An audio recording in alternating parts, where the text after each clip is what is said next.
किसी ने बड़े कमाल की बात कही है कि अवसर और सूर्योदय में एक ही समानता है, देर करने वाले हमेशा इन्हें खो देते हैं।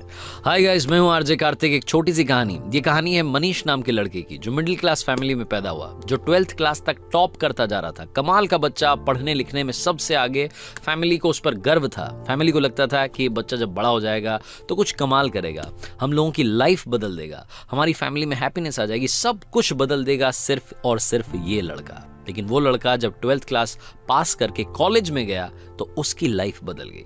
उसके आसपास ऐसे दोस्त आ गए जिन्होंने उसे बिगाड़ के रख दिया। देर रात तक पार्टी चलने लगी, घर वालों से झूठ बोल करके पैसा मंगाने लगा।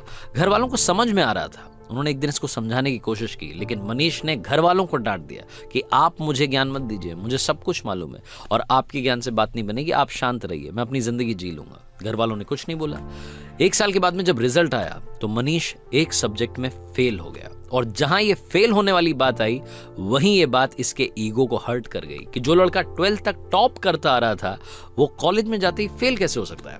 और ये जो फेल होने वाली बात थी इसके मन में, इसके दिमाग में इतना घर कर गई कि ये घर में बंद हो गया, एक कमरे में रहने लग गया, घर वालों से बात करना बंद कर दिया, दोस्तों के फोन उठाना बंद कर दिया, यहां तक कि बाहर आना जाना बंद कर दिया। मनीष धीरे धीरे डिप्रेशन का शिकार हो रहा था। ऐसा लग रहा था कि उसकी लाइफ में यहीं पर ही ब्रेक लग जाएगा, सब कुछ खत्म हो जाएगा।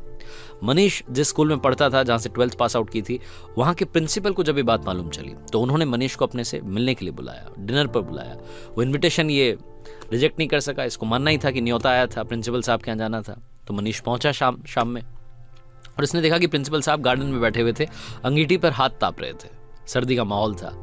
ये भी जाकर के बैठ गया। उन्होंने पूछा कि क्या हालचाल है बेटा, क्या चल रहा है, तो कुछ नहीं बोला।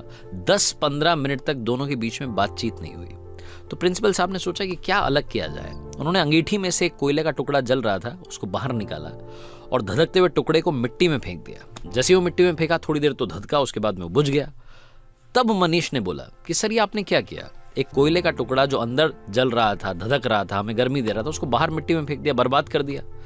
तो प्रिंसिपल ने कहा कि बर्बाद कहां कर दिया, कौन सी बड़ी बात हुई, वापस इसको ठीक कर देते हैं। उन्होंने उस कोयले के टुकड़े को उठाया मिट्टी में से और वापस ला करके अंगीठी में डाल दिया। फिर से वो टुकड़ा थोड़ी देर बाद जलने लगा, गर्मी देने लगा। तो प्रिंसिपल ने पूछा कि बेटा कुछ समझ में आया? मनीष ने कहा नहीं। तो प्रिंसिपल ने कहा कि बेटा, मैं यही समझाने के लिए तुम्हें यहां बुला रहा था, ये जो कोयले का टुकड़ा है ये तुम हो।